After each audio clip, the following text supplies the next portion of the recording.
Long live the firstborn children of the apocalypse. Generation facing a nation with guns and lots of clips. Mass media mainstream holding their brains hostages. Force fed with ignorance, shove it down your esophagus. Go ahead and swallow lost souls drowned in a bottle. My niggas in Sleepy Hollow lose their head from all the sorrow. Who fell for the American dream of better tomorrow? And financed they soul when Lucifer said you could borrow.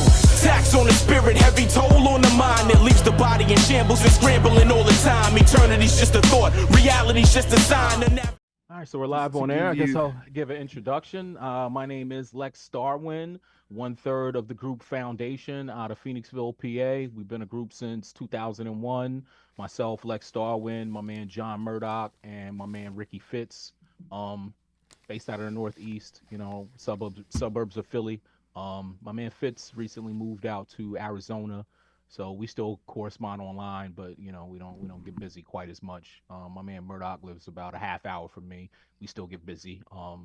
He makes beats, rhymes. I rhyme mostly, dabble in production. And I've been getting busy for like 30 years, man. I've been rhyming since like 93, 94, recording since like 97. Got 2 solo albums, 2 group albums, bunch of features on Dark City 1 and 2. Bunch of features on LCOB. I think there were 2 collaboration albums, the Appendices, the Zeitgeist album. In 2011, we put that out. I actually had the pleasure to get flown out to LA to perform at what's his name, Peter Joseph's Zeitgeist Multimedia Festival. Best show I ever did. There were maybe 2,000 people there. They distributed the Zeitgeist DVD with our album. We kind of got the rights to do that. We just got his clearance, really. You know, it was a free documentary, and Russell reached out to him with the idea, and he was like, no, feel free. We put out the Dutchman in 2015, the Flying Dutchman, which was like a side project. My man Fitz was unavailable to do an album, and it didn't quite feel right to put a Foundation album out without him. Right. Yeah, I wondered and about that. We always did our own beats too. So to switch it up, we decided to reach out to another producer from my hometown of Phoenixville, Eric Vanderslice. He gets down with like brutal music, Stu Bangers, and those dudes. He did a Ty Ferris record and some other stuff too. Yeah. Nice. So we reached out to him. Was like, yo, you know, if we do the whole album, let's give it a new name, because it didn't feel like a Foundation project. So we came up with the Flying Dutchman concept. Hopefully we're gonna do a second one. Yeah, and then I started working on Deep Space Rhyme back in like 2015, 16 on a slow burn. I worked on it for about 5 years before I finally put it out. And that's my most recent project, and that's kind of where I'm at now. Ready to pick up something new with SARS and Murdoch. Working on a project called Zygote Market. More of a collaboration, a bunch of features from different MCs. We were talking to some guys from Boot Camp. He's got couple more MCs from New York, couple MCs from Canada. I think he's got, I don't know if I can say who else on it. I think he got a track with like Mad Child, Rusty Jooks. He was talking to Fredro Starr and Onyx and them. 1 or 2 beats from like Beat Butcher. I think he even paid for an Alchemist track, but don't quote me on that. I don't know if that's ours or if he's going to use it for his personal project. But he's got a lot of stuff, man, and that's kind of what's coming next. And then I'll be working on a untitled next album, my 3rd solo album, but you know, we'll see how that goes. So the long stretch in writing the Deep Space Rhyme record, is that just life happening and shit like that? Yeah, mostly life. From like 15 to 18, I was pretty heavy, and it was mostly done. I had 2 kids, 2019, 2021, and that kind of put a hold on production. And I had some issues finding a producer. I reached out to Scott Stallone, who did a great job. He's probably the best producer I've come across, but he charges like the best producer I come across. I couldn't have him mix the whole. I would have paid him to mix the whole album, but it was just unfeasible. So I reached out to my man Mr. Math, who did a couple beats on the album. He actually did like 2 tracks on Deep Space, and come to find out, he went to school for audio mixing engineering. I didn't know he was a full-fledged audio engineer. I thought he was just a producer. He was like, you know, I do this, right? So I was like, all right, cool. Sent him the rest of the album. He banged it out, and it worked out. So yeah, it was like a 1.5-year process getting everything mixed. So that kind of put a hold on things. But it turned out nice. You know, you can't rush perfection. I can't say I'm unhappy with the album. It was kind of the exact sound I was looking for, and it worked out in the end. I love how it has a lot of replayability too in it, man, because you spit so much info in the shit. It's like you have to go back and re-listen, you know. And it starts off fucking hilarious with the word thing, and it's like I'd rather have the Mac 10. It's Yeah, like it's good shit, man. yeah, it was classic, man. I stocked a lot of samples from one of my favorite TV shows, HBO's Oz. I must have watched that series like 3 times, Oh, and dude, I hell had a yeah. slew of samples from Augustus Hill doing his interludes. There were a few on the first album. I might have ran through the last ones I had on the second album. I think on my first album there might have been a good 6 or 7 interludes for him, almost through like the whole first half of the album. Each track had like an interlude from him. It was nice. It worked out. Yeah, he had a lot of memorable shit throughout the show for Yeah. sure. Yeah, we're fans of that show too. Yeah, the record, I mean, like Jeremy said, there's a lot of replayability, but what I like is when you're going through, like, you really, it's not just an entertainment listen. Like, you really got to listen for what you're saying because there's a lot of knowledge in there. There's everything from physics to politics to philosophy to, you know, there's little, like, kind of hidden innuendos in there, like talking about like even the title itself, Deep Space Rhyme, is obviously a Star Trek play, and Yes, sir. yeah, I like that. Yeah, stuff. man. I love I, Karen Bebe's kids too, man. That shit was hilarious when I heard that for the first time. Yeah, man. It's just a regurgitated amalgam of all the like pop culture and things I've picked up over the years, man. I've always kind of been eclectic in my interests, you know what I mean? Kind of on the nerdy side of things with like, comic books and science and when I was a kid, like my middle school had a planetarium, which was kind of rare. I don't know any other schools that had a planetarium right in them. I never even heard And of such a thing. it kind of got me into cosmology and structure of the universe and stuff. And even some of the song titles, like the one track was called Stellar Alchemy, which was the first chapter in my Structure of the Universe book in college. You know what I mean? That was just, and it kind of harkens back to Carl Sagan's quote that we're all made of star stuff. Every element of your body was formed in the heart of a star at one point in time. So like all that kind of gave birth to that concept. So it's pretty dope. No, that's fucking sick, man. Like Ryan said, there's always like incredible knowledge in that shit. And it just makes you want to go back and look into it more and find out what's going on. You know what I mean? I learned a lot of shit early on from Lost Children and Jedi shit Mind like that. and all Jedi that Mind. stuff. Oh Like, yeah, there was a lot of things that Finny. I probably wouldn't have known about without listening to it. But then like you hear things and you're like, even just the word zeitgeist and shit like that, or like you hear it and you're like, oh, what's this? And you look it up and start digging into all these different types of like Egyptian philosophy and things like that, to where it brings you a different side of knowledge than what typically mainstream hip hop would do. Like it isn't all like bitches, cars, and clothes and shit. Facts. And that Which I don't have had a any big of. play. And yeah, that had a big impact on me when I was younger, because like especially growing up in the suburbs, like I loved hip hop, but like I'm not the most street dude. I've hustled a little bit, but I'm not out flipping bricks. Right. I rap at chicks, but I'm not that pimp dude with a bunch of bitches. So it's like all right, what can I rap about if I want to get involved? So hearing dudes like Jedi Mind, like Lost Children, like Wu Tang, gave me a different perspective. Like, oh, you can do something different and still make it raw and street and have an impact. You know what I mean? Yeah, and that's what's cool about hip hop is there's room for everything. Like there's Facts. the street side of stuff, there's the more intellectual side of things. There can be like nerdy style hip hop. There can be backpack style hip hop. Like Facts. even just like day to day life instances. Like Slug from Atmosphere's got a song about his postal lady. Like, Facts. You could do it about anything. You know, Yeah. you got Macklemore rapping about shopping at the thrift store. You know, and what it I was mean? huge too. It was like, huge, massive. huge song. Insane. One of the genres that really it tickled me. It made me chuckle when I saw it, but it's still dope. It's like they got that nerdcore stuff. I'm flipping through TikTok, and I had homeboy had a detailed rhyme about like Star Trek, like talking about Cardassians, Bajorans, and dilithium crystals. But it sounded dope though. Like he had a flow. He was in the pocket with the beat. I'm like, huh. I guess you really can rhyme about anything if you do it right. You know what I Fucking mean? A, man. Yeah. Plus, it gives you a whole different set of words to rhyme around too. Like I remember the first time I heard apathy, you rhyme deoxyribonucleic acid with something, and I was like mind blown by it. Absolutely. Um, that reminds me of like one of the first times I heard Canibus, one of my favorite MCs. Found this mixtape on a trip back from New York, just taking the bus from Manhattan, sort of Cannabis versus DMX. And when we got back, we listened to that thing for probably a week straight, just dissecting every lyric.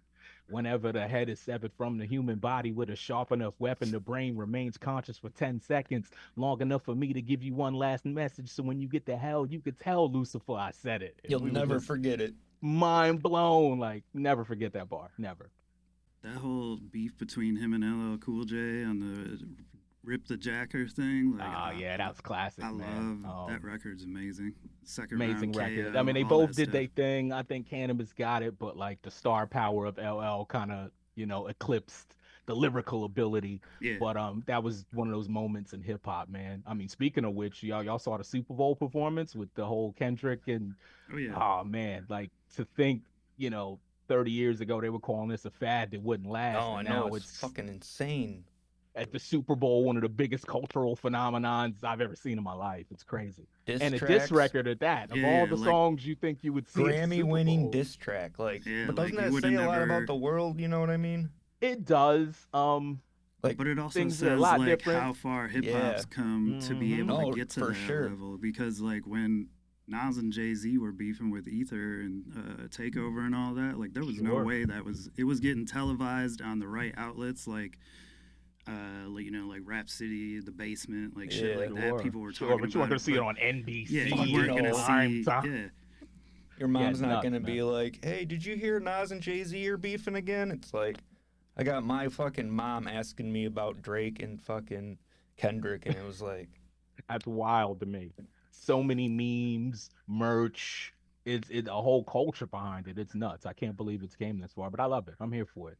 yeah, it's great to see. I mean, I'm a big fan of it. I never been a big fan of Drake really. He never did it for me, but Same. There's so I was talking to my buddy about that, and it's weird because given my history with hip hop and what I've listened to, I probably should like Drake. On paper, he fits the formula. He's Right. got a decent voice. He can write. His content's not bad, but there was something off where it's just like it's okay, but nah, not really for me. it I don't just know what it always is, but- seemed like I think Authentic, it's- maybe, yeah, or- it's no, that's what it is. It's the There's lack no of heart. authenticity to me. Like Yeah. Yeah, no heart. you're playing that rapper guy. Like you're not actually that rapper guy. Like Facts. and, I'm And I not- got friends that love him, that swear by him. He just never really did it for me. yeah, I'm in the Agreed. same boat. Like he's been on some features that I enjoyed, but outside of that, like I never went and was like, man, I got to get the new Drake album. Like Yeah, I'm more of a fan, honestly. Like J. Cole, I've been checking him out a little bit more recently because I wasn't a big fan of his at first. yeah, I don't 2014. know, man. I've always Forest liked Hills like Drive's a dudes great like record. Cannabis, Yeah. Cambada. I've been banging real heavy lately. A lot of the Griselda stuff. Just got into like Bodie James's older catalog. I listened to some of his new stuff, but I didn't know he went that far back to like 2013. Yeah, They've he's got been albums on- on He's been on Spotify. for a He's- while. Yeah. He's been doing his thing. I'm waiting for the next Stove God Cooks album. But it's weird though, because like even though I still write like with the kids, I realize I don't listen to as much hip hop, mostly because I listen to most of my music in the car. And now like taking them everywhere, I'm like, oh, let me put on a podcast or Yeah. something because I can't listen to this while Yeah, they're in you the really car. Yeah, can't, you got like, youngins yeah. too. You can't Yeah. pop out West Side Gun talking about No. shooting your grandma in the face with your kids in the car. Like, Yep. You know what I mean? Just sold crack to a pine tree. Like you don't want that. No. You can't have Yeah. that with the kids in the car. Yep. I seen that. That was on like a meme the other day or something. Oh, I that laughed where so hard when he said. Some dude was saying that. He's like, when you listening to Gun, yeah, that Yeah, the shit's joke hilarious. is when he asks, "Have you ever?" He's about to say the most outrageous thing ever. Have you ever cooked a half a brick in an air fryer? Yeah. Have you ever shot somebody that you love because they violated? Pistol in their mouth like annihilator? No, I haven't. West Side Gun, and neither have you. Yeah. Nobody's done that. Yeah, I was on It's funny, man. Griselda and all that stuff. Like I've been listening to that since the What Would Sheen Gun Do album dropped, like Sure, 2018, 19, somewhere around Yeah. there. And then you I think kind of what really- found like this whole underbelly of stuff. Like there's a lot of really good stuff in like Toronto, like with Danielson and Ason Eastwood. Oh, and Daniel all Son's a those beast. guys. Yeah. Like all that stuff, like Future Wave. There's a picture right here signed by Future Wave. And all those guys like are kind of like the underbelly to I would say the minor league to the major leagues of Griselda. Sure. Like they're the Sure. counterpart to it, but they all release great, consistent music. So it was cool to see Excellent. like Rome Streets get involved with Griselda and Stove Yeah. God and all that stuff. Like all those guys deserve it for sure. Facts. Yeah, they really keep that golden era energy alive. You know what I mean? I really like that.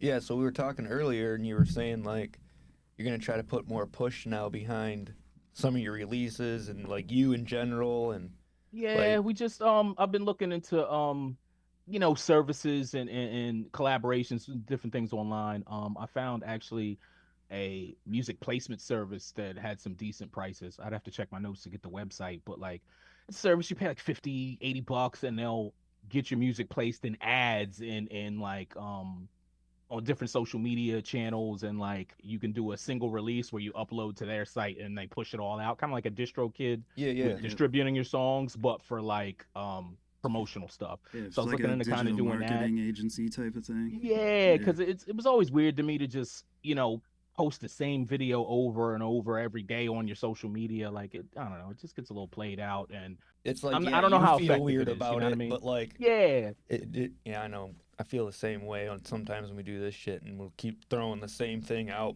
Yeah, But there's it's like- times where I feel weird posting the same thing, but I get that. But at the same time, like people gotta see things like 3, 4, 5 different ways and different Before it times catches on. before they Fuck even yeah. are like taking into consideration checking it out. They're gonna be like, Facts. oh man, I keep seeing this. I gotta see what this is about. But most people, exactly. they just scroll right by it. Like you don't even pay. Yeah, no if you see it mind to it. once, they're not even gonna pay attention. They might click on it for 30 seconds and then they're not gonna go to your website. They're not gonna follow you. Yeah. They gotta consistently see it. They're like, oh, all right, this is where it's at. Yeah, and that's been something like it's a weird thing to consistently self-promote yourself without It is. feeling like you're like, hey, look at me, look at me, look at me. Like, Yeah, no, Yeah. I wasn't raised like that, you know. No, I'm I mean, definitely that's the glad world that now, you're though. gonna With do the it, though. social media attention economy, that's Yeah, what you that's got to it. do. Yeah. Yeah. Or even like posting your shit. I used to think it was like putting your nose in the air or something, or being like, check out my shit's better than yours, but nobody looks at it that way. They're just like, oh, that's fucking dope. yeah, You know? man, That's cool. I find a lot of new music through people posting stuff on Yep. Instagram and stuff. Oh, Like yeah. I see a Oh, record yeah. posted a bunch of times. I'm like, well, who's this guy? I gotta check that out. Like, That's how you find most of the new artists now. I mean, the radio's been dead, at least to me, for like 15 years now, Oh, since yeah, I dude. used to actively listen to the radio. yeah, it's been a It's pay to all play s- platform for a long for time. so long. Yeah. It's just I mean, really got since the played. dawn, but it got worse over time. Like, I mean, Yeah. you're not gonna find a lot of them underground artists and independent artists on the radio Nah. because they don't have the budget behind them marketing pushing that shit like that. I mean, Yeah, if you don't drop the dollars, it's just you're not gonna get to play. I remember the last time Sewell was out in Philly, he was talking about doing some radio placements. I guess the way they were spinning it is you would pay for an ad for your music, and the thing is they don't tell you, the silent part is if you don't buy the ad, they're not going to play your music at all. If you submit the record, they'll be like, yeah, we're going to play it, but you have to buy their airtime. That's the payola. Right. And if you Yeah. didn't pay that 6-week block of time, they're not going to play your music at all. So like, yeah, because Always a technically it's loophole. still illegal. It's still illegal to say, hey, I'll give you money to play your music, but they find ways around it. So. yeah, there's a gray area there. Mhm. Always, Yep. always Yep. a little loophole around that shit. Mhm. So to get physical copies of your album, what's up with Physicals that? right now are available exclusively through our website, FDATION.com. It's like foundation without the found, just FDATION. I have been talking to a couple outlets to try to get it in some other places. I think it's also on Bandcamp, but only the CD, not the vinyl. This last run we did, I mostly did for the vinyl. Like CDs, I did just because I knew a couple people might want them, but the real focus was the vinyl. People have been asking us for years, put the music on vinyl, get it out to some DJs. So I did a run of mine. I'm talking to Murdoch about re-releasing some of the Dark Cities on vinyl, Yeah. and I also want to get Book of Life out because that was never released officially. I think I don't even think it was on Spotify. That's It might have not. I don't just been think it. no, I don't think it is. I think the only copies are the few songs that were uploaded on YouTube. And to me, that's his best album. The first two was more put it like this. The first two albums dope as hell. I love them, but they're more like the rap persona, John Murdoch. Right. Book of Right. Life is Derek Conio. Like Gotcha. it was more therapeutic, if I had to guess. He had a lot going on in his life. He got real introspective on like dealing with death and regret and loss and like really just poured his heart and soul into that. And I'm like, yo, that has to get out there, bro. Like that's one of your best pieces Yeah, of that's work. sick. So yeah. Got me curious for sure. Yeah, it's dope.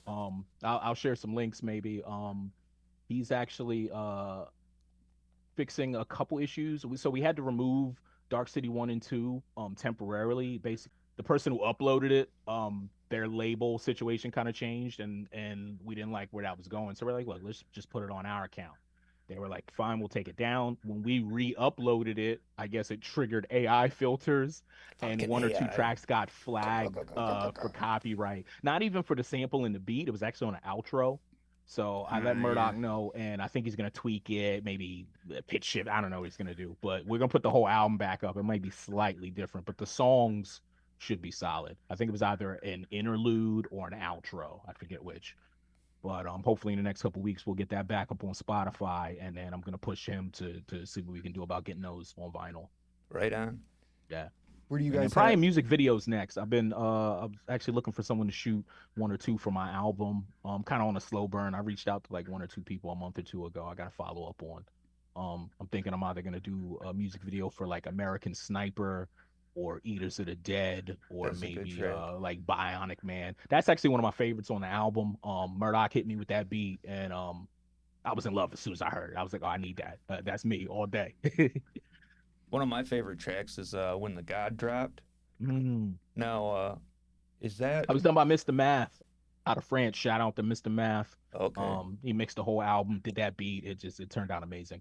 Do you And I know? love the intro, I think it's a Malcolm in the Middle sample. Yeah, And he's yeah. like, It was like, music's my only thing. yeah, It fit me so much. Like, yeah, it's yeah, perfect. that was dope. And also on the Eaters of the Dead, that's another good track, like you said. And you said that John Murdoch did the beat on that one? Yeah, he did that beat. He gave it to me probably like it was a little bit older, like 2016, 17, right when I started the album. And as soon as I heard it, I was like, oh, that sounds like a foundation track. That needs all three of us Yeah, on it. yeah, I need yeah. that on my album. And he was like, done, say less. Let's do it. Oh, that's sick. So Yeah. you just have a bunch of different people then, as far as producers? Let me think. Or is it like mostly John? Murdoch did. So I did one beat, which was kind of rare. I've been making beats for years, and I never get on my own beats. I don't know why. I'm surrounded by dope producers that I feel like are better than me. So I'm like, mine's all right, but Vanderslice is dope. I'm gonna Yeah, just go with that. you're always the worst critic for sure. Exactly. So I did American Sniper. Murdoch did like 4 beats. Mr. Math did 2. My uncle did 1. So out of like 16 songs, it's probably half Murdoch and half like a couple other producers. That's cool. You Yeah. did American Sniper? That's dope. I- That's a sick I did. track, dude. Yeah, that was my beat. Mr. Math mixed it and touched it up a little bit, but samples was from one of my I won't say favorite animes, a really dope anime. I won't say which one, but yeah, it really good worked out. It samplers worked out. most of the time don't give away No, their yeah, for secret sure. sauce. Yeah. And I'm not an anime dude. I only know about Gundam Wing, man. It's my only Gundam's a anime. good one. I've been an anime fan since like 96, 97, since I saw the movie Ninja Scrolls and was just like, this is some of the sickest shit ever. I've only Um, ever watched Death Note. Death okay. Note was good. The cat and mouse, detective noir feel of that whole series just Yeah, was that real was unique. It was a good real show. dope. But I Yeah, never yeah. I never got big in otherwise. Just because there's so much out there, you don't really know where to. Like, Yeah, where to start? Might have to hit you up Just for some. follow the reviews. The some fans will suggestions. let you know. Some are kind of kiddie and funny or joke wise, but like there's some really good serious, really good ones out there. One of my favorites is like Full Metal Alchemist, was just Oh, yeah, runs I the guess gambit. It's I got did- some I did comedy, but it's watch got that some show dark, too, yeah. serious stuff. It's got good I've heard a fight lot scenes. about that one. Yeah, that's for any fans out there, anyone to like, might want to get into it, that's a good place to start. I just feel Sure. like, I mean, I remember that's when the it was only on way you Adult can Swim do at whatever you night for a want. while. Yeah, Yeah. Adult Swim. But where artistically Yeah, you Adult can Swim was you classic. can do Classic whatever, shit. you know, Mm-hmm. and you don't have to find the perfect act or whatever, you know, and you can put like whatever subject you want in it and shit. I don't know, Nice. but that's dope. So going back, like you said, you've been doing this since around '93. 93, I want to say I was like 13, 14 when I started writing. I originally from New York. I moved down to PA when I was like 9. And my family's still up there, so I'd go on like visits a week in the summer or Christmas and stuff like that. And the one summer I went up there, and my uncle and his boy were writing rhymes. We just had some downtime after playing ball or whatever. I'm playing games, and everyone's quiet. I turn around, see everybody scribbling in a pen and pad. I'm like, "What are y'all doing?" He's like, "Oh, we're writing a rhyme." It's like, "Oh, let me give it a shot." And I tried for like 20 minutes, was whack, totally garbage. They laughed, "Ha ha, you can't do it." So then went home, and I just sat with that, like, nah, man, if they can do it, I can do this. So I just like every day for like a year, just writing rhymes, writing rhymes, writing rhymes, until the next Christmas I went up there and kind of showcased him for them, and they were like, "Yo, in 6 months, a year, he's nicer than everybody." So I just stuck with it ever since then. It was the first thing I felt like I was good at. I used to play basketball, but I was, never a first round pick. I wanted to be a point guard, wasn't good enough. Football, I just wasn't big enough. I was a skinny, scrawny kid. I was like, damn, I want to be good at something. So I picked that and stuck with it, and it is what it is. Yeah, consistency will bring you a long way in that for sure. Like, Yeah. but it's crazy. Like, you think like Illmatic, for example. I mean, people talk about it endlessly, but you gotta think like Nas was writing that from the time he was like 15 years old. And, like, it 15, took him so forever. he put it out. I think he was 16 when he put it out. So, and it wasn't new when we heard it. So he probably wrote it when he was 14, Exactly. 15. Yeah. Like Crazy. none of that. Nobody sees the work that goes in. Like, you only see the finished product, and a lot of people don't acknowledge those steps leading into. Facts. So, who influenced you in your style and shit? Like, who'd you listen to early on? Early on, a lot of Redman, a lot of Wu-Tang. I remember being a big fan of Special Ed. Who else? I'm trying to think of the box. When I was a kid, my dad took my music collection, and I had to steal back the good tapes. I stuck in his Damn. room and left the whack ones and took the good ones. I remember getting Sons of Man out the box, Method Man, Dirty Bastard, um, You grabbing a lot all of the boot woo? camp, a lot of boot camp, Black Moon, Smith and Wesson, Helter Skelter, OGC, Coochie Rap was a big fan of, all the Gravedigger stuff, and it really gave me something to compare against because again back in 92, 93, in the suburbs of Eagleville, PA, I didn't meet another soul that rapped. That just wasn't a thing back then. Now it's so accessible. Yeah. Every town's got somebody who Right. spits, you know what I mean? It's nothing, but like back then it was rare. So I had to compare myself or at least get influence from a lot of the commercial stuff that was out. And stuff didn't move as fast back then. I'd hear something on the radio in New York or get a tape from my uncle, it'd be 6 months before you heard it down here on the radio. It was Yeah, wild. it was definitely easier to digest shit and like really Yeah. absorb what was going on. You know what I mean? Facts. Because it was fewer and far in between. Now it's just everything saturated. You can Yeah. find stuff. Yeah, like that first easily. Gravediggers album, man. Every track's a fucking banger on that. You know what I mean? Absolutely. Like I remember Always hearing sticks out. going up for like Thanksgiving to New York and my uncle playing Brooklyn Zoo by ODB. And I want to say it was March or April before I saw the music video down here on Urban Expressions on, whatever day of the week it came on. They had a nice show. Um, two shows I used to watch Rhapsody on, I think that was every day or once a week. No, it was once a week. And then Urban Expressions was once a week. And they had all the grimy underground stuff, so that was the one to watch. Ah, right on. A lot of people had the box too back then. I don't know if you guys had that out there, where it was a music video show, but it was like a call for $3.99 and they'll play your video Oh type of shit! deal. I don't Yeah, remember we any of didn't that. have it here, but I know what it is. Yeah, that was pretty dope. We didn't really have it in where I was at in PA, but like I would see it up in New York and a couple dudes in like Ohio and Chicago and stuff. It's like, oh yeah, I remember that. Yeah, it was the shit. When we were I remember talking about Oz, I got that like through Grainy because the neighbor had it. Like we had to get it all bootleg back the then. bootleg cable, sure, Yeah, sure. so it My come in uncle all Mike, grainy God and bless his shit. soul, was the bootleg cable king of Queens. He had every different bootleg cable box. The one got everything. way back when the cable was still analog. And I remember then the cable company got hip. They could send a signal to kill your box. So then Yeah. somebody on the street got hip and figured out how to undo what they were doing. And then they added filters to the line. Like it was this cat and mouse game between the Yeah. bootleggers and the cable company. And that rocked really until they switched to digital. Once they switched to digital cable, you couldn't hack it anymore because it's like a server client relation. They know who's connected. And if you're not signed up, they cut you off Yeah. real quick. No more We had stealing all free that TV. Oz. That actually started that HBO run where they just could do no wrong for like 10 years. When they had Oz, The Wire, they had Carnival, Sopranos. there was so Dude, many dope 6 feet shows. under's even dope. 6 Feet Under. That was one of the shows with the best character development I've ever seen. And the series finale damn near made me cry, bro. No, Like if that's you've seen the insane. where they show everybody's life play Yeah. out and like how they live and die, it was a real dope series. Highly Yeah. recommend It it. took me a long time to come around to that one. I just, you know what I mean? It was unique. It kind of just struck me as odd. I'd never seen anything like it, and I didn't know if it was gonna be for me at first, but I stuck with it, and yeah, I'm glad I did. Yeah, Great yeah, show, for sure. great show. But like you said, they could do no wrong then. You know what I Yeah, mean? for at least a good decade, up until like hell, even like the True Blood era was probably when that run was over. That was from like probably 98, 99 to like 06, Yeah, 07. dude. Yeah, That's yeah. pretty good. Early 2000s. I Yeah. mean, they really were like the leader in television shows for a long Facts. time. I mean, they set the blueprint for a lot of like the shows and series that are going on now. Oh, I'd definitely Facts. say they changed fucking television They changed the game. forever. They changed the Yeah. game for sure. So you said early on you got into sort of more mainstream artists, which is bizarre because here like Black Moon and OGC and Smith and Wesson would not be considered mainstream artists. Like we No, live not in by today's. we day, live in a no. non-hip hop area for sure. But Yeah.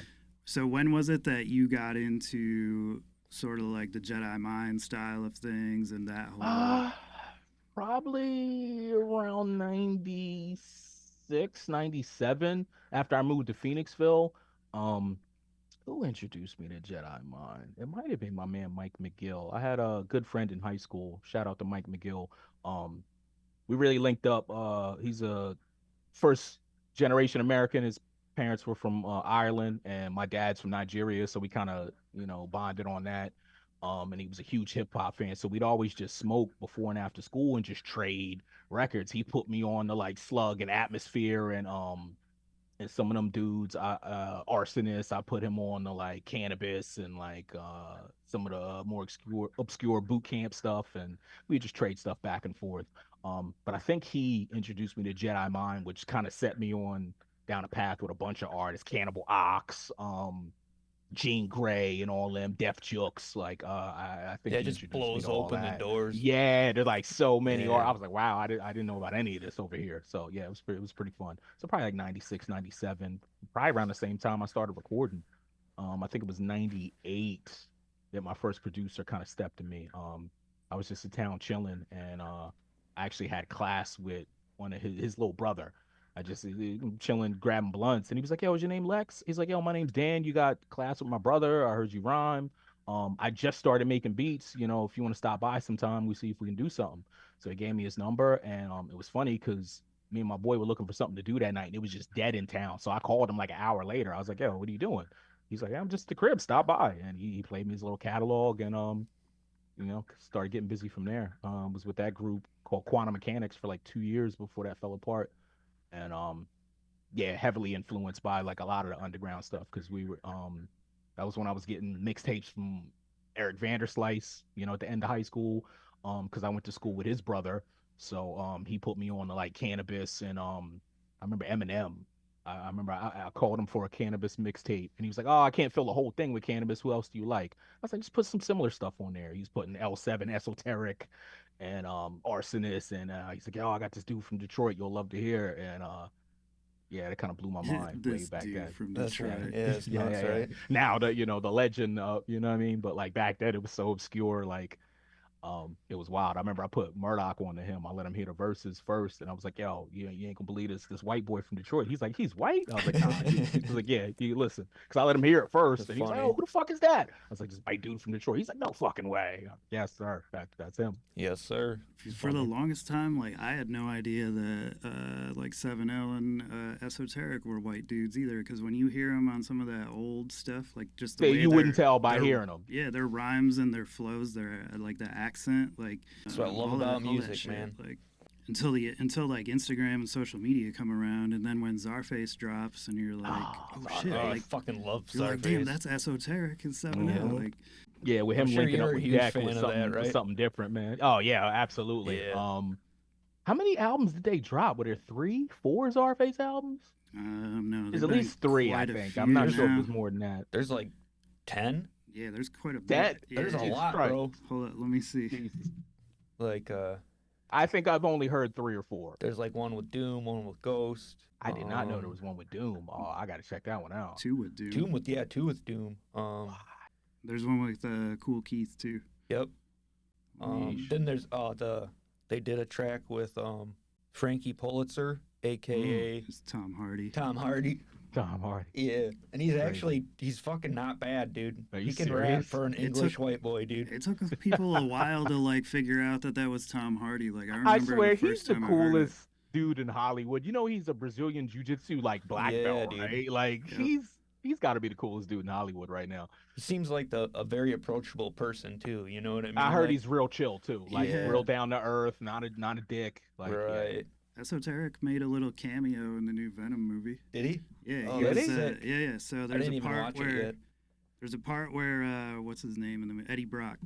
He's walking like in L.A. or Las Vegas, and he's all like kind of distraught and fucked up. And there's this dude that walks by, and they like bump shoulders. But that dude that he bumps shoulders with is Esoteric. He doesn't say anything. They just walk by each That's other and fucking bump. awesome. That's dope. 'Cause Yeah, I I gotta see remember- that new Venom. My kid and I went and watched it in theaters, and I was like, "That's Esoteric." And like he didn't even see it. Like it was so quick. Like I love Easter eggs like that. That's dope. yeah, they've done probably at least 10 records and quite a Jeez. bit. And then they did like different soundtracks for the Venom movies and stuff like that. It's like that. They put out a lot really- of merch too, man. They got Yeah. like comic books and all kinds of stuff to go with it. Yeah, It's pretty comic dope. books. I got a lunchbox. I got a lunchbox Yeah, too. they They got- it's cool, man. They got a couple series of trading cards, toys, all that stuff. Yeah. But that's like that whole marketing thing, man. I mean, they got that whole story and just how they like the Czar keys, man. And even how they do their productions, just it blows me away. So yeah, they definitely put the work in. When did you get involved with Lost Children of Babylon then? Uh 09, I think, when we did that one show that I almost canceled, and then a few weeks after, Stretch the Mad Scientist reached out, and he's not too far. He's in Upper Darby, maybe 15-20 minutes from where I'm at. So he was like, "Oh, why don't you guys just come down? We'll play some beats." And I think back then they just had the concept of doing the Zeitgeist album. We talked to Sewell. He was out in California, so he pulled him up on the phone. It's like, "Yo, I'll be out in Philly, the next 6 months." Got this idea, check out the documentary, and we kind of just put that together. And I think they put out the appendices first, which was just a compilation of stuff we already had Yeah. sitting. So while they were putting that together, we started production on the Zeitgeist, and it just worked out, man. It went real quick. That album we recorded in less than a year, really less than 6 months for me and Murdoch's parts. They just had real dope production, and it just worked out, man. I was really proud of that album. It had a unique sound, and pairing it with the DVD just kind of worked out. But yeah, I think that was like 09, 2010, something like that. Yeah. Oh, that's what's up. So when you started Foundation, how did you end up meeting Fitz and Murdoch? So I met them as soon as I moved to Phoenixville in '96. I was just finishing high school, and I was kind of known around town for the hip hop thing. Not a lot of people rap back then, and it's wild because I knew Murdoch. I used to cop weed off him, see him downtown and stuff. And about a year after I moved there, he moved a little bit closer to me, so I would pass his house walking downtown. So we just started kicking it more. And then probably 6 months after that, I found out he rapped. I knew him for a year and a half, 2 years, and didn't know he wrote rhymes. You know what I mean? So like we're chilling at the park one day smoking a blunt, and it might have been around the time I let him hear that Eminem. And he was like, "Oh yeah, well I get busy a little bit." He started spitting. He was nice, so I took him to my producer, and my producer was kind of a hater. He didn't really like him, so he only came to one session, and he wouldn't let him come to any others. And I'm like, "What? Like why? He's nice as shit. Like, I don't understand it." But like I think it was a personal issue. But what he did do, the producer gave him a copy of Sonic Foundry's Acid, which is now Sony's, or no, Magic's Acid. It was three different. I don't know if you know the software. It was Sonic Foundry Acid, then it was Sony's Acid, now it's Magic's Acid. One of the best loop-based production softwares I've ever used. Honestly, I don't know anything else where it's easier to put samples together. Not an MP, not the machine. It's easier than Shit. Acid. But he got a copy of that and started making beats, and he started the foundation group probably in 99 2000 with him and Fitz. And then when my group fell apart in 2000 2001, I kind of just joined them, and then the rest is history. Right on, man. Because that's like I was saying earlier, that's kind of how I like got into you at the beginning. You know what I mean? Was through Lost Children, and then went back to that foundation shit, and that stuff still hits hard as fuck. You know what I mean? Yeah, man, appreciate it. We had a lot of fans locally, and it just kind of branched out from there, man. When I heard, people on social media overseas requesting tracks and like, oh, I love your stuff. I'm like, how the hell did you get it in Germany? I have no idea, but like, it definitely traveled. So I feel blessed. Yeah, dude. There's a lot of heavy hitting hip hop heads overseas, like Germany, Japan, Europe. Like those dudes, they stay plugged into that stuff. Facts. Yeah, Which dude. you wouldn't think.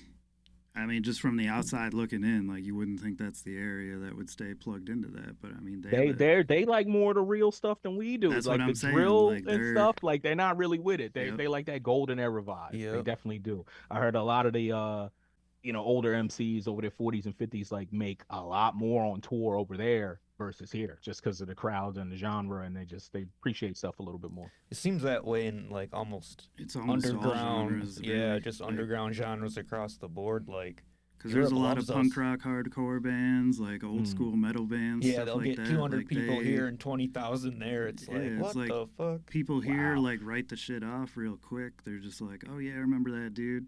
Next guy, like don't even pay Yeah. attention to him. Like, but Yep. over there, like, I don't know if it's maybe because it didn't hit over there right away, so they got onto it like a little down the road, so they were kind of deprived of it. Maybe that so can make a difference. Yeah, sure. I'm not sure what it is, but they definitely seem to be more appreciative of all types of underground music, not even just hip hop. Yeah, man, I got offered a spot on a small European tour and really couldn't take it because of kids. Maybe when they get a little older, I can make my way over there, man. Oh, you will, I dude. think it was like a 4 week or a 6 week. I was like, that's short enough. It's not too crazy, but yeah, my wife would go nuts. We'd be going for 6 weeks. Shit, man. Have you You'll get there. have you done any touring at all? Nah, we've just done local shows on the East Coast. Mostly Philly, Jersey, one or two in New York. That's about it. Nothing too crazy. The one in Kinda- LA that we got flown out for, but that's pretty much it. It's kind of hard to get everybody together to do that. Yeah.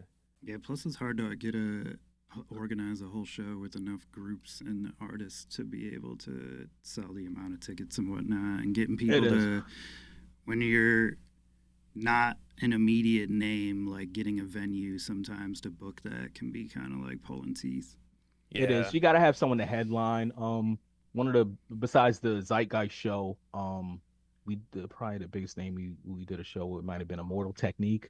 A few years back, we had one in Elizabeth, New Jersey, that he was the headline act, and like, yeah, it was dope, but at the same time, like, we couldn't have booked that venue ourselves without Immortal Tech there. They would have laughed in our face, like, you know what I mean. You got to have that weight behind your name to really Right. book an arena that size. You know what I mean? For sure. We were talking about Immortal Technique like a week or so ago when we were talking about storytellers and Yeah. hip hop, like, and he's Yeah, one that of the- Dance with the Devil was classic, Yeah. man. Yeah, Like, we same said, thing. dude. everybody had the same horrified face the first time they heard that. Like, yeah, like when what you get to the end of the Mhm. song and you're like, oh my god, I did not see that coming. at Yeah. all, not in the slightest. Yeah, Just so out if of the blue. anybody out there doesn't know what we're talking about, go listen to that song. Yeah, amazing. Hell, they do reaction videos on TikTok with people listening to it. Everybody, I was like, yep, I know that face. That was the same face I had. Yeah. Right? Same That's face. what's up. So aside from Immortal Technique, have you I know Lost Children early on did Mhm. some collabs with Jedi Mind. Were you on or involved in any of that stuff, or was that No, before your no. time? I'd love to do something with Vin. Our paths have crossed, but we've never met. I'm still a little mad at Murdoch because one day I was working. I had the chance to meet Vin and Just, and I was like 10 minutes late home from work and they left without me. I'm still pissed. I'm like, how come wait 10 minutes? It was down in not Stu Banger, Scott Stallone's studio in Philly. He's got one in South and he I don't know if he still mixes for Vinny, but he did like at least two of their albums, so he was in and out of there a lot. And oh, I was pissed that night because he told me next day, oh yeah, Vin was there. I was busting it up with the You're dudes like, from what outer the space. fuck? Justin Law was there. I'm like, what the fuck, man? Like, but it is what it is. It is what Nah, it but I is. never got to work with them. I'm hoping to. Sewell still has that connection. He might be to work some things out. He was actually pretty close with Killer Priest for a while. They were doing a podcast. I don't know if they still do it. I haven't watched it recently. But I was hoping I can get a track with them guys. Trying to think who else we worked with. I did get to do a track with Sean Price before he passed. That was Damn. another bittersweet one because due to a miscommunication, we didn't get to go and meet him. We were supposed to drive up to New York and record the track with him, and if I remember the story correctly, we told Vander, I was like, look, Vanderslice, we're gonna come up this week. I don't know if it's gonna be Monday or later this week, but I'll know by Monday. Oh, that's what it was. It was gonna be Wednesday or Friday, but I won't know until Monday. Somehow Whisper Down the Lane happened, and then he told them we're gonna come up Monday. So when we didn't, Sean Price called Murdoch and cursed him out on the phone. He was like, yo, Sean Price just cursed me the fuck out, man. He's like, I don't know how I feel about it. But he Yeah, I called him don't know how back. I feel He was about like, it. all right, cool, we'll do it over the internet. You know, we sent the money. He sent the verse in like an hour. He was snappy prompt with it. And we put it together and the rest is history. But like I really wish I would have got a chance to meet him because he's probably my favorite rapper of all time. Yeah, he's Um one of the best punchline artists ever. Punchlines, Like, witty, yeah, funny, and just seeing him in like not even Fucking Mike just Tyson. videos. He just seemed like a cool dude. Like everybody loved him. He was funny as hell. It's a shame I never got to meet him. R.I.P. Um, but yeah, I got to work with him. I got a track with Canibus on Rasul's latest project. Oh, So that's those dope. kind of the biggest names I work with. Yeah, that was another milestone because For he's one of my sure. favorites of all time. I don't think I worked with anybody else that's really hitting like that. what's the name of the Sean Price song that you're? Sean Price has stopped playing on my first album. Okay. Although I did hear him use that verse on something else. I think he sold that verse a couple times on the Hustle and Flow thing. You know, whatever. Do your You thing. I got ain't mad at you. bills, Look, I man. got the verse. I don't know Yeah. if the Who? other people are Yeah. mad. I don't mind. But And what about yeah, that was a what about thing. the Cannabis one? The Canibus one, Rasul hooked up. That's called. Actually, I'd have to look at. Yeah, that one Rasul sent me probably 2 years, 3 years ago. It's a little while ago, and I didn't know it was gonna go on his project. I thought it was gonna go on the next LCOB album, The Siege. It's on Hey Rule, the Face of the Golden Falcon. Rasul Allah's last album from last year. Yeah, Okay, the track cool. before The Siege. I haven't And then listened to the Outlaw Cannabis in Star, your forever. first one, that's the Sean Price one, right? Yeah. Stop playing off of the Outlaw Star. Yeah, Sean Price. One of my favorite Sean Price lines is "R. Kelly, your verse when I piss on your 16s." Like, I love that shit. That So shit's witty, so hilarious. so witty. Oh, Yeah, that's he's sick. he was something else, man. Yeah, he was even the Helter Skelter stuff. Like before, when he was Rook, like when he wasn't even Sean Price. Yeah, Rock and Rock. Like, Yeah, like, man. that stuff's all classic. I love that Nocturnal album, man. That's classic. Between I don't know, it's a toss up, but I think the two best tag teams in hip hop are Red and Meth or Helter Skelter. I can't think of a better duo than those two. Yeah, It just I would back and forth, say the synergy. It Yeah. was just they were amazing. Red and Meth were like the Beavis and Butthead. Like they were Facts. they were so witty and funny, but incredibly talented too. Like Facts. We were just talking Still- about those guys the other day too, man, and like how Yeah. that when that Blackout album came out and shit, and it was just like, I've you been know, waiting Yeah, that was an years era, for and they had a Blackout run. Their 3 to come tours out. were sold out, bro. Yeah, I know dude. they It made looked so bank off fun. those fucking tours and just had fun on stage Yeah, smoking weed dude. with your boys rhyming and to get paid. Like, I mean, that's a dream come true. that is the dream, dude, for Yeah. sure.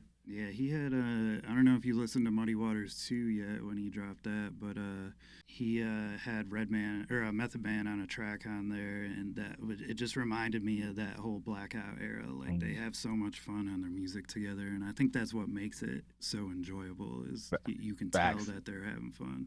Yeah. Redman, I mean, he's you talk about people 50 plus that are still doing stuff like Still at doing a it. top tier level. Like Redman is one of the first names that I would bring up. Yeah, Redman, he's been doing it for like 40, literally since 1990. I had the What album. That was one of my favorite albums back then. Actually, Redman might have been the one that got the hip hop box confiscated at age 12 or 13. I could see that with the What the album, yeah, for Yeah, I sure. mean, he was kind of rough, rugged, real foul mouth, and I think my dad just came in hot one time. It's nothing that he hadn't heard before, but I didn't take out the trash or whatever I didn't do.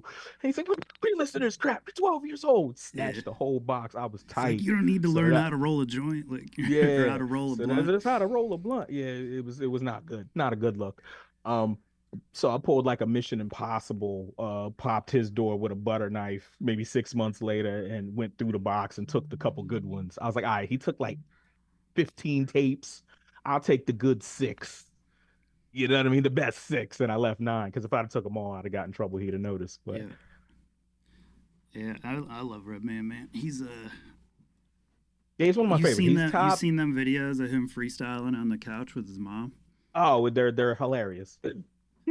She's just chilling. She's like, yeah, I know what it is. She's like flipping through bills or whatever, and like he's just dropping this hilarious shit, like talking about like stapling your nipples to your knees and stuff, and like it doesn't even like phase her whatsoever. I mean, She's she knows just the whole chilling. routine. That's her son. She knows. She knows what he does.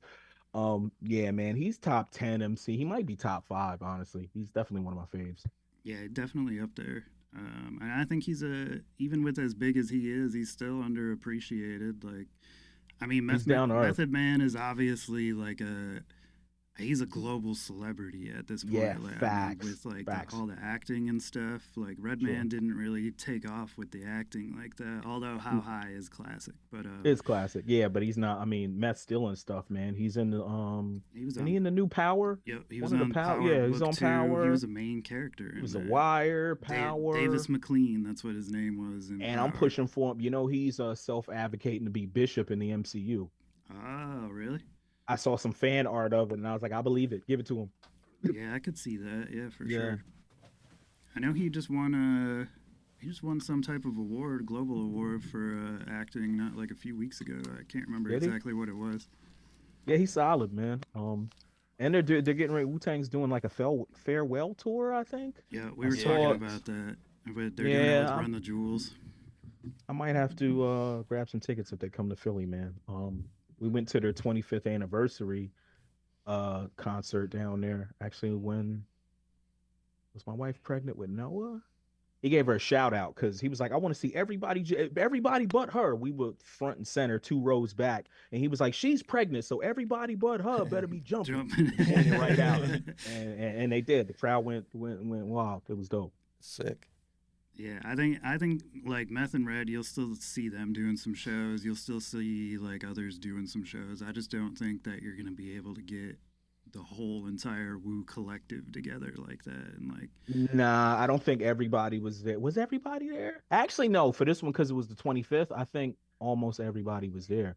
And I loved how young DB or his son took Yeah. over and just fills right in where his pops left off. It's a beautiful thing to see. yeah, he does a good job at emulating that. Like I seen Same mannerisms. Like, you would think it's dirty. Like Yep. he's got it's the crazy. crazy braids and everything. Like Mhm. he does a good job at it. But I know Real like good job. Method Man's kid raps too. Does he? Yeah, there was like a Wu. It wasn't Wu Children, Wu Family maybe type of record that came out like not that it was 5-6 years ago. Yeah, I forget what it was called, but a second generation Woo or Yeah, something. I think it Yeah, was yeah, like Meth's son, maybe Raekwon or somebody. And or, like, Jizz's son, I remember it Jizza? now. Yeah, I did okay, know Meth's okay. son because I Yeah. remember the video for that. Yeah, Jizz's son raps, Meth's son's raps, one of Ghost's son's raps. Actually, I think his name is Sun God. Yeah, that sounds because right. he kind of played off the Apollo kids, Yeah, Apollo yeah. thing. His name's Sun God. For the farewell thing, if they bring out like people that most people probably forgot about, like Shaheem and like all the Wu Syndicate dudes and I all that, wonder like where that would he be cool. is. Yeah, Shy was one of the nicest ones too. He was nasty with it. I Wu want to say Syndicate he was was dope. on. GP Wu, all them Yep, dudes, Timbo King, all the yeah, dudes from the Timbo King. Swarm Yeah, yeah. records. I want to say Yeah. Shaheem was on like Drink Champs or something, not like a few years back. Did I see that episode? I might have saw that one. Now you guys did Because he had a deal early, didn't he? He was like He was 10 like, with a deal. It was yeah, he crazy. was the Yeah. youngest. I think he was 13 or something. Holy like real, shit. real young. Yeah. Yeah, I think if I'm not mistaken, Meth was like his step brother for a Okay. minute. There's a relation, but not blood. There was a marriage relation there. So that's kind of how they knew each other, and he just was nice and got busy at a young age. now on that Flying Dutchman record, you guys had Cappadonna on the first track, what didn't you? Oh, I forgot about that one. Yeah, we Yeah. did get that. How the hell did we work that out? Was that through Vanderslice? Because that's a dope fucking track too. That might have been through Vanderslice, and Cap blessed that. He did everything he needed to do. He killed it. He repped Yeah. Woo. He gave us the shout on the verse. I was like, well, that was formulaically perfect. Like you hit every milestone that like I would expect a feature Yeah, to fuck do. yeah. You know what I mean? It was perfect. So yeah, that's a pretty dope fucking feather in the cap. You know what I mean? Yeah, I forgot about that one. That's cool though. Yeah, that's crazy to forget about. Yeah, that. that's I the mean, crazy thing to that's a- forget. I would say on Method Man's second album, that's not that good. Judgment Day. Yeah, the one standout track is "Sweet Love" with him on it. You know. Sweet Love was my joint. I liked Party Crashes.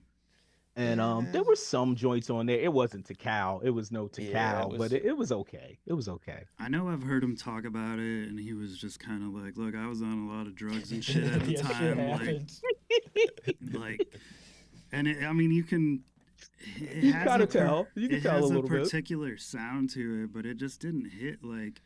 It wasn't Wu Sang, it wasn't Wu Forever, like it wasn't Tikal, and even like if you'd go after that record, like it's like he polished everything back out and it was all good Mhm. again. But Yeah, it was unique. He was in on his some zone. shit, Whatever it yeah. was, he was locked into a chamber that he Yeah. just, and Had that real maybe I should've been. love Method Man, like he's one of my favorite voices in hip hop and one of my all time favorite rappers, but I've never been able to get behind that record. Like I don't know what it is, like I just can't. It is hit or miss because, like, now that I think back, there's a lot of bullshit on that record. There's a couple joints that I like because of the beat or the way he was in the pocket, but the record as a whole is not. No, it's not great. Yeah, Sweet it was- Love is a joint. There was like I think Party Crashes and I think like one other song on near the start, but I can't remember the title. Maybe the second or third track was pretty decent. But if you got a whole album, and it was long too, there was like 20 songs. But Yeah, dude, if it you got a was long real album and long. I can only remember 3 songs, it ain't that great of an album. Exactly. Yeah. There's a lot of fucking weird interludes on it too that I remember. Mhm. A lot of people today release like their album will be like 22 minutes. Like that's the whole Oh, record. yeah, I like, know. It's Yeah, crazy well, now. they got on a Nas thing. Nas was 10 tracks because that's all you got paid for in the contract. So he said, you need 10, here's 10, I'm out.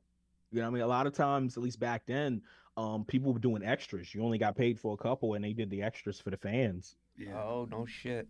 Yeah, with those deals, I'm like, why? Just put out another album if that's the case. Yeah, I mean, I Yeah, didn't write know 8 like more. that's how that worked. So like the publishing Mhm. split there. So that Yeah, makes sense. the game was it was real bad back then. Now with the independent nature of it and the kind of create your own buzz, it's just a different ball game. You know what I mean?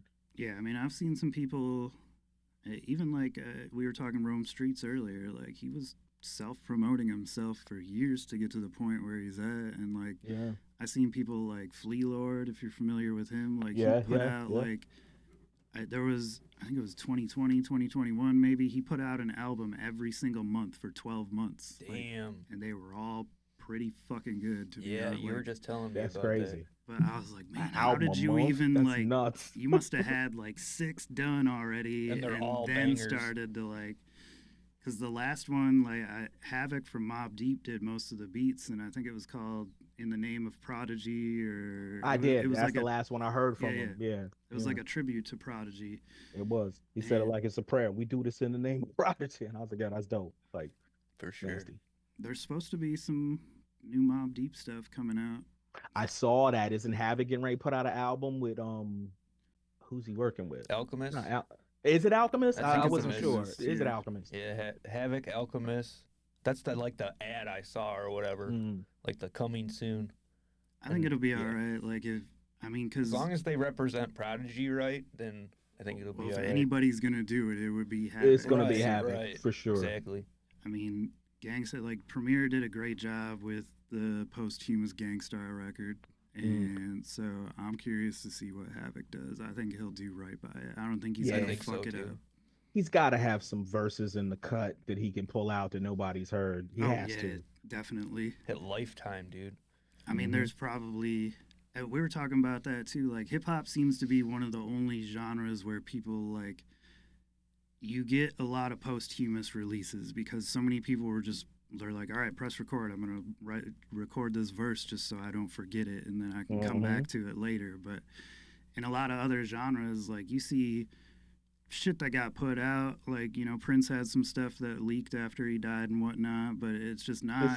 It's not the same. quality. Yeah, like, Prince it's is not one of those like individual cases of craziness, and he probably has 100 albums in that thing, Bro, I wouldn't be surprised. He's got albums you'll never hear in Yeah, that for vault. sure. There for was just sure. a podcast about him. They were talking about him on, I think, the Daily, the New York Times, about someone who did a 9-hour documentary that's a masterpiece that we'll never see because the people that own the estate Don't want to let it out. don't want to let it out. Like he was a little too honest talking about his history of abuse, abandonment, essentially with his family, which just drove him to be a musical genius. But then on the side, he had some problems. The one chick he collabed with came back after a couple years and wanted to do another collab, and he got super religious at the time. He was like, I'll only collab with you if you renounce homosexuality. And she was like super offended, but he wouldn't rock with her. You must be because she said that, Latvian Orthodox to collab with yeah, me. like he was very strict about his work ethic and what he would put out. And like when he changed his name to a symbol, come Yeah. to find out half of that was to screw the label, and it worked. Worked well. Like It's they were like, we smart, own though. all this with and the the artist's slave and name. So shit. he's like, fine, I'll change it, and now I can put stuff out. Artist formerly known as. Yep. Yeah, that was one of the slickest moves pulled by artists ever, I think. We were He's a talking about the genius. Super Bowl earlier. He's one of my favorite Super Bowl halftime shows, Prince. Which year did he do? When did he? What was it, like mid? Like 06, It's probably like 10, 08? 10, 15 years ago now. It was a But it was while like ago, yeah. raining, dude. He was in his heel. That shit was so crazy. You ever seen that video of Kendrick performing with Prince? No, I guess I didn't. Oh, I didn't know he had a performance like that. I'll have to look Yep. that up. Yeah, Prince I'll have to brought look him that up, out. too. It was somewhere around when To Pimp a Butterfly came out.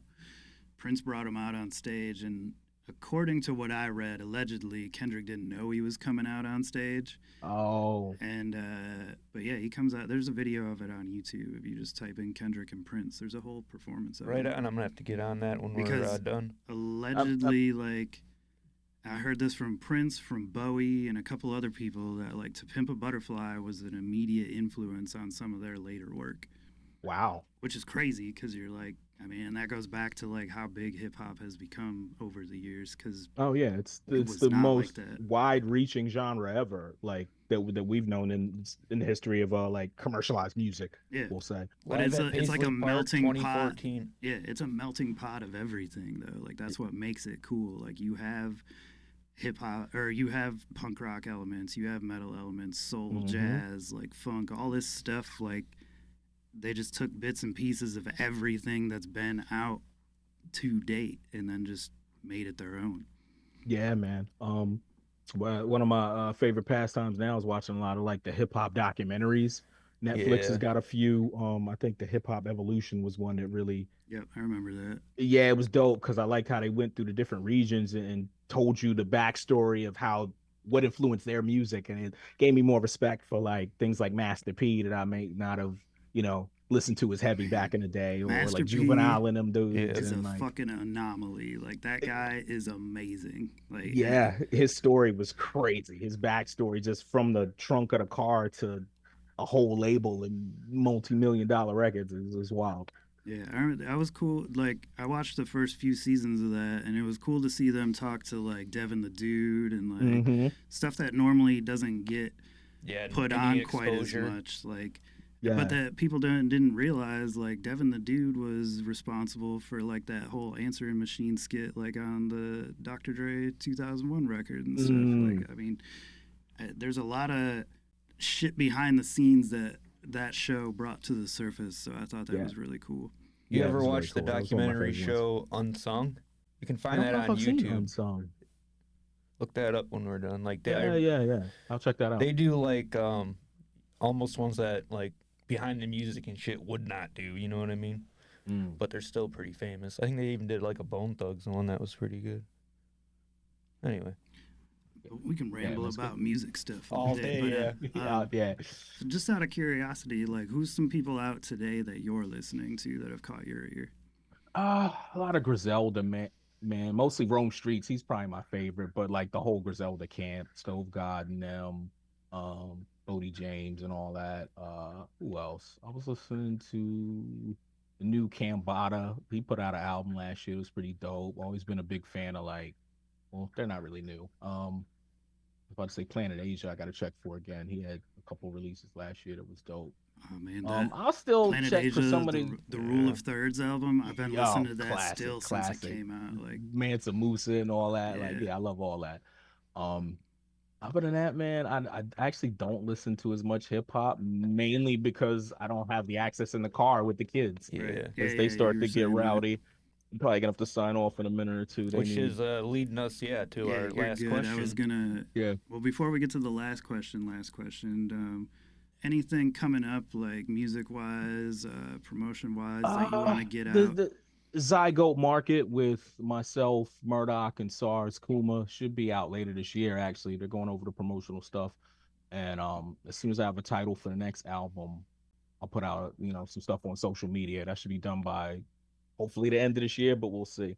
Well, we'll make sure we put links to your website, Bandcamp, Instagram, all that stuff in the episode Gotcha. description for anybody listening. Yeah, I'm gonna have to get on that vinyl too, man, for sure. That's on Facts, man. on fucking lostchildrenofbabylon.com.